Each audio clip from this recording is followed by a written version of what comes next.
Halo co-friends, jadi di sini kita memiliki soal asam basa, di mana kita diminta untuk menentukan berapa kombinasi volume masing-masing larutan HCOOH 0,2 molar dan NaOH 0,3 molar yang harus dicampur agar terbentuk 500 ml larutan penyangga dengan pH 4-log 3. Sebelum mengerjakan soal, alangkah baiknya kita tahu dua tipe soal larutan penyangga yang biasanya keluar. Yang pertama adalah pada soal disajikan asam lemah dan garamnya. Untuk soal tipe ini, kita bisa langsung masukkan ke rumus saja. Untuk tipe kedua, soal menyediakan asam lemah berlebih dan basa kuat. Untuk tipe yang kedua, kita harus membuat reaksinya terlebih dahulu, baru bisa dimasukkan ke rumus. Pada soal ini, kita diberikan dua senyawa, yaitu asam format 0,2 molar dan natrium hidroksida 0,3 molar. Asam format jelas bersifat asam lemah, atau bisa juga dilihat dari Ka dari soal, yaitu 1,8 kali 10 pangkat min 4, yang menandakan dia merupakan asam lemah. Untuk natrium hidroksida sendiri jelas bersifat basa kuat karena dia merupakan basa dari golongan 1A.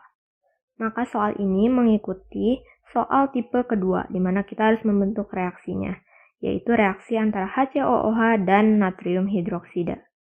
Seperti yang kita tahu, asam ditambah basa akan menjadi garam, yaitu HCOONa, dan juga air, atau H2O.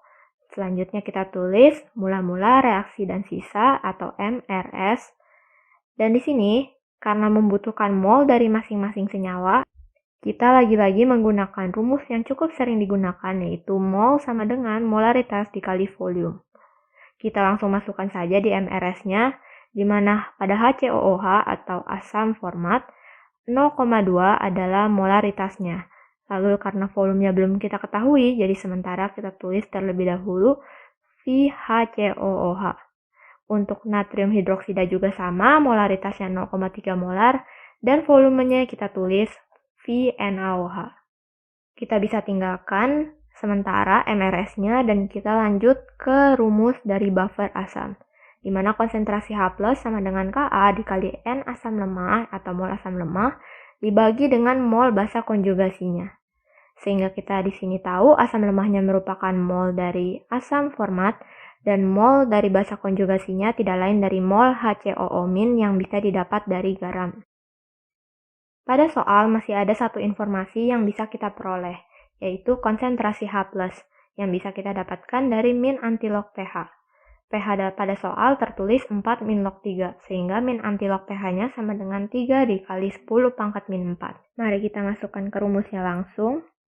3 kali 10 pangkat min 4 sama dengan 1,8 kali 10 pangkat min 4 sebagai Ka dari HCOOH, dan karena mol HCOOH dan mol HCOO- belum diketahui, maka kita tulis ulang terlebih dahulu.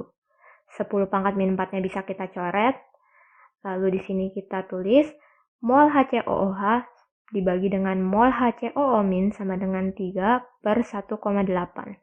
Dan jika disederhanakan akan menjadi 5/3. Dan karena ini masih berupa perbandingan, maka kita harus tulis dia sebagai 5x/3x. Perbandingan yang ada berlaku untuk kondisi buffer, atau dengan kata lain berlaku untuk sisa dari MRS yang kita buat. Sehingga di sisa kita tulis asam format atau HCOOH-nya sebesar 5x dan HCOONa sebagai garamnya yaitu sebesar 3x. Karena pada awal reaksi tidak ada garam dan tiba-tiba di sisa ada garam, maka dari sini kita bisa tarik kesimpulan bahwa selama reaksi terbentuk 3x garam atau 3x HCOONa. Sehingga di sini kita bisa tulis di reaksi HCOONa yaitu 3x. Lalu karena dia koefisiennya 1 dan semua di sini koefisiennya 1, bisa kita tulis 3x di semua reaksi yang ada. Sehingga kita dapatkan mula-mula dari HCOOH yaitu 5x ditambah 3x sama dengan 8x. Untuk natrium hidroksida sendiri yaitu 3x, karena dia habis, maka dia hanya ditambahkan 0, sehingga pada mula-mulanya hanya ada 3x juga. Dari sini kita dapat dua persamaan di mana 0,2 dikali VHCOOH sama dengan 8x dan 0,3 dikali VNaOH sama dengan 3x. Kembali ke pertanyaan di mana kita diminta untuk mencari perbandingan volume antara HCOOH dan natrium hidroksida. sehingga kita bisa bandingkan saja langsung 0,2 VHCOOH dibagi dengan 0,3 VNaOH sama dengan tadi sesuai yang ada di MRS, di mana VHCOOH dikali 0,2 sama dengan 8X dibagi dengan 0,3 VNaOH yang setara dengan 3X. Kita ubah lokasinya di mana X di sini bisa kita coret, dan kita dapatkan volume dari HCOOH dibagi dengan volume NaOH memiliki perbandingan sebesar 4:1. Dari sini kita bisa dapatkan sesuai dengan rumus perbandingan biasa, volume HCOOH adalah 4/5 dikali 500 mili, yaitu sebagai total dari larutan penyangga yang ingin dibuat. Dan didapatkan 400 ml volume HCOOH. Untuk volume NaOH bisa kita dapatkan juga dari perbandingan dengan mengkali 1/5 dikali 500 ml volume total yang ingin didapatkan. Dan kita peroleh 100 ml NaOH sebagai komponen dari penyangga tersebut. Sekian cara menjawab dari soal asam basa kali ini. Sampai berjumpa di soal berikutnya.